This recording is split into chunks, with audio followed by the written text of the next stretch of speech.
So, Erika Kirk and all the lies. I don't really have a conclusion of what's going on and why, but I want to just share some ideas. I'm just going to popcorn some thoughts.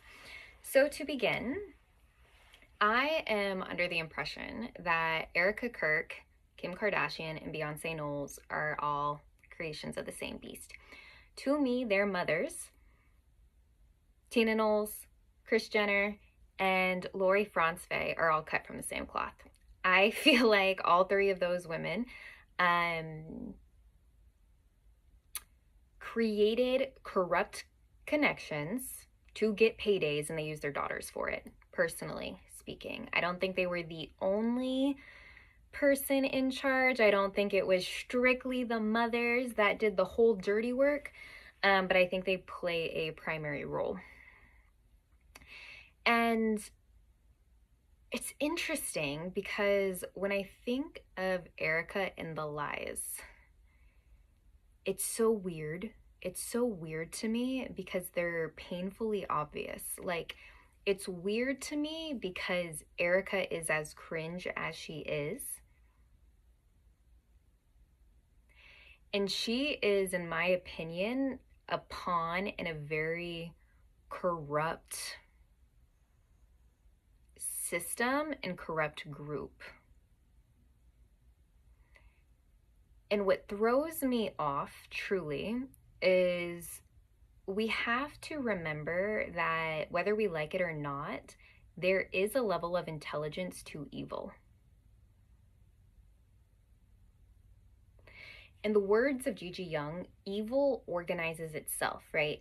The divinity has an organization, and evil also has an organization. There is like a hierarchy there, right? Even if you just think of like the devil and the demons and then humans, right?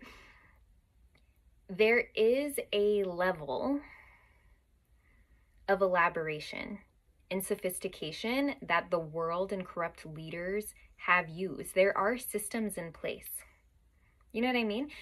So what's weird to me about Erika is nothing of it feels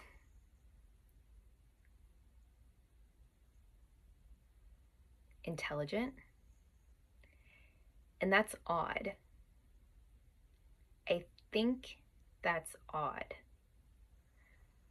Because if you wanted to use someone as a cash cow to milk them and get all the money, and to put on a presentation for the world, a scheme, a show, wouldn't you want it believable?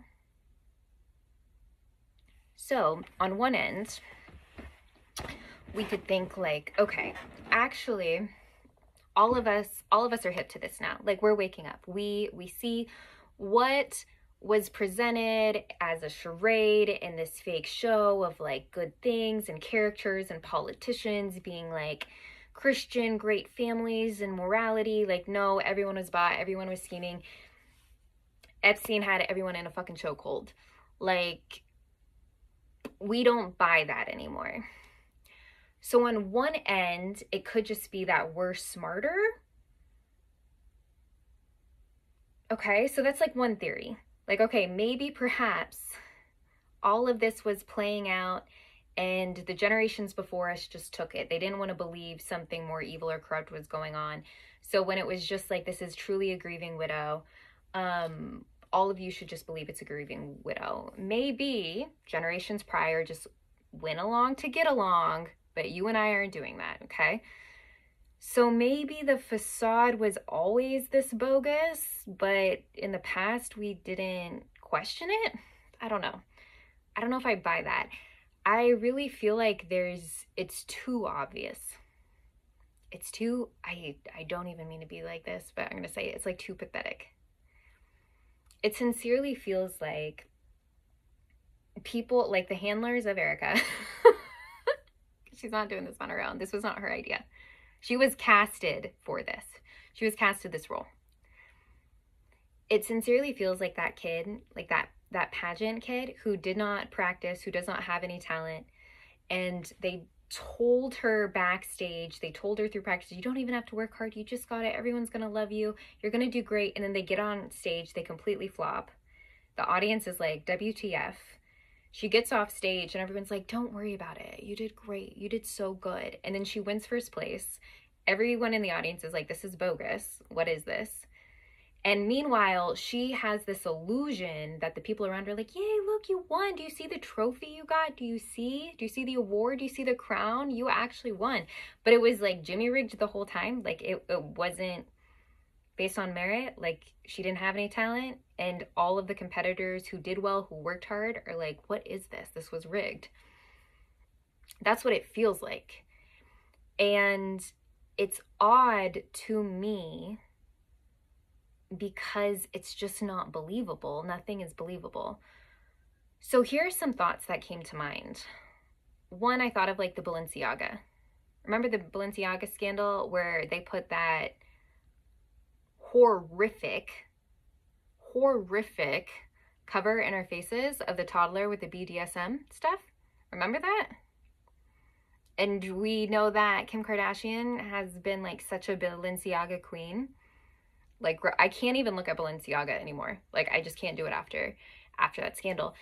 And it felt like that was purposefully obvious, like that was purposefully put in our faces to provoke us. And it was almost like a testing ground. Like, we're gonna put this right in your face. We're gonna put the court documents of like how we passed our perverts to keep being perverts in your face. What are you gonna do about it? Like it's kind of like kind of felt like a bug, like kind of a check, like they were getting a pulse on things. But I have to be honest, it doesn't even feel like that with Erika. It doesn't even feel like they're trying to get a pulse on something with us. Like it really just, it feels like they don't care. It's like, we got all these people in the seats anyway. It doesn't matter if she crashes or burn on her talent. We sold the tickets, we got the money. If she fucks up, it's not even that big a deal. Like it feels like the lies, the thing, the obvious, this bad casting, it doesn't even matter. And it's weird because I was thinking of Kim Kardashian because I feel like she established herself, like her family, as like the dumb rich bitches. Like the reality, like, oh my God, I'm so fetch, right? So it's like if she said something out of touch, if she said something that was like dense and totally cringe, it was like they already kind of created a brand on that. You know what I mean? They already kind of created like, oh, I'm so dumb. So dumb. I'm surrounded by all these things, but I don't actually have to like be that smart. Like they kind of already created that. I mean, Kim rode on the coattails of Paris Hilton at the jump, right? So they paved the way for that type of demeanor. And even if they were just like lying or like whatever, I lied to my sister, like once again, the branding was already there for that. Then I thought of Beyonce, and what was interesting here is like when Beyonce just stopped talking. We just never heard from her. Like nothing. Like she would just do her thing, create her work, send it out to the world, wouldn't follow up on any of it. Like no interviews. And, you know, it looks very different now. I feel very different about it, knowing about Jay-Z and Diddy and the relationship, the whole thing. I just feel completely different about it. And I'm like, you know, if Beyonce is the cash cow for those around her, and she knew what the fuck was going on and all of the sus things that Jay-Z had going on, they were like, you know what? We're not even going to have you go out and lie to the people. We're just not going to have you say anything at all. So it's interesting when I think of this comparison. We have Beyonce, who was consumed by the animal, the beast, this disgusting beast, I'll say, which involves crimes, trafficking, stealing, greed, occult ritual. I think all three women and all their mothers are very aware of. Then we have Kim K, who can be like dumb and like lie and say things and be fake, because they have the whole brand, they have the whole reality show that they've done off that. But then we have like Erika. So here's kind of what I'm actually wondering. I'm wondering if they feel like she's disposable anyway. So it's like it doesn't matter if she really sells this because we have a different plan without her anyway. You know, I kind of think that. There's a part of me that kind of wonders that.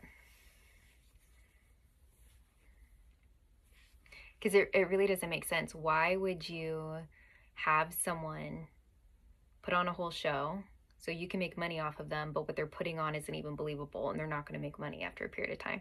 Like, it feels like they don't even care if she's believable or not. It feels disposable to me, I'm going to be honest.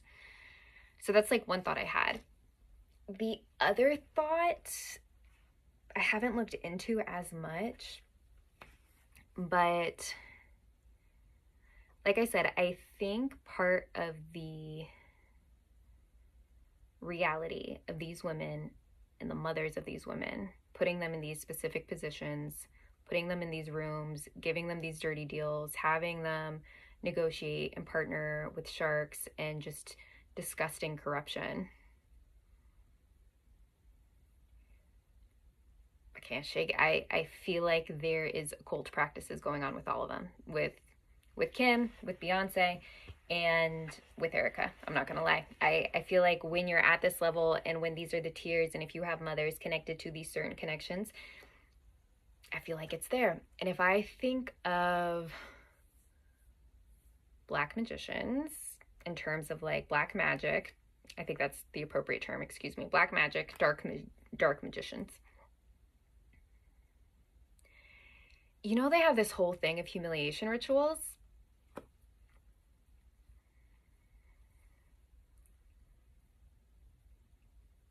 You know, they're like kind of into humiliation rituals.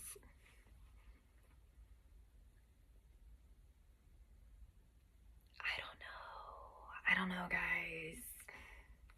I don't feel like it's like full on. This is a humiliation ritual, but it feels like it's edging the line.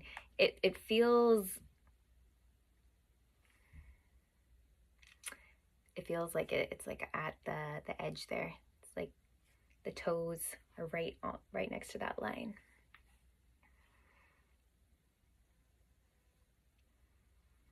You know, I'm not sure. I'm not for certain. But the reason I'm bringing that thought up is I have so much to say on this, but I'll just give a general outline. There's like the good and the bad, right? The benevolent, malevolent, good and evil. And the good works on a life impulse, like the life stream. Evil feeds itself on death, creates more death. Because evil can't survive on its own.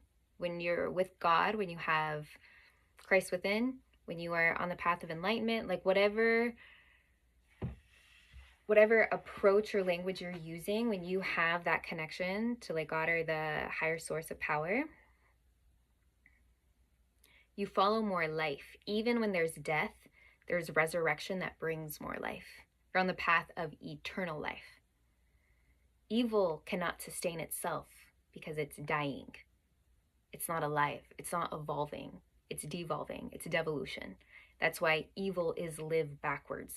They're living backwards. They think backwards. They speak backwards.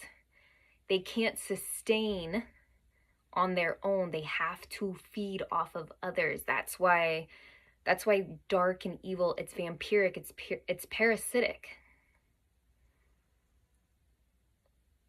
They have to take to keep living. That's why they want to feed off of all of us. So I sense in humiliation, there's, how do I say this? It sounds so gross, but it's like some sort of like feeding source.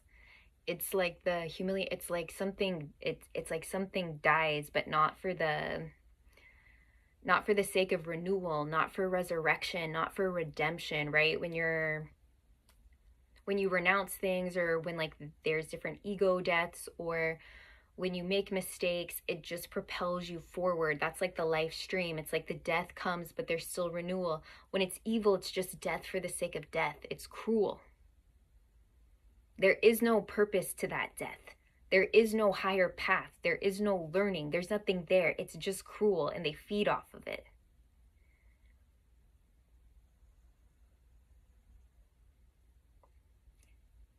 I don't know. I'm not very well studied in the occult. I'm like kindergarten level.